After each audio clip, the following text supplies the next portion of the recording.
Penampakan perwira polisi di kasus Subang ada di TKP, ikut gotong jasa Tuti, rumah digeledah.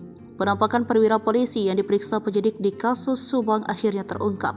Sosok perwira polisi yang diperiksa penyidik ini ternyata turut serta saat pemakaman korban pembunuhan ibu dan anak di Subang. Seorang perwira polisi diketahui ikut terseret dalam penyidikan pembunuhan Tuti Suartini dan Amalia Mustikarato. Seperti apa keterlibatan perwira polisi ini? Dikutip dari Tribun Bogor, terungkap berdasarkan keterangan bahwa nama perwira polisi itu adalah Ibda Irlan Syah Saputra. Dirkrimum Polda Jabar Kombes Pol Surawan mengatakan Ibda Irlan diperiksa karena merupakan petugas yang pertama masuk ke dalam TKP kasus Subang.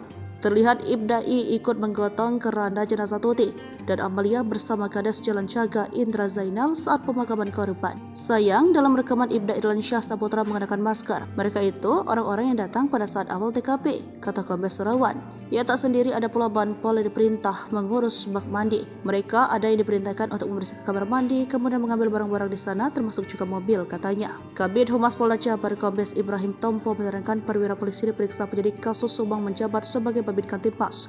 Penyidik kasus Subang belum dapat memastikan keterlibatan perwira polisi ini. Sedangkan Uci Banpol yang mengurus bak mandi di lokasi pembunuhan ibu dan anak di Subang mengaku diperintahkan di Jatandras. Dirkrimum Polda Jabar Kombes Pol Surawan mengatakan penggeledahan dilakukan di 4 rumah, masing-masing milik Yoris, Mulyana, anggota bantuan polisi atau Banpol, dan seorang perwira polisi.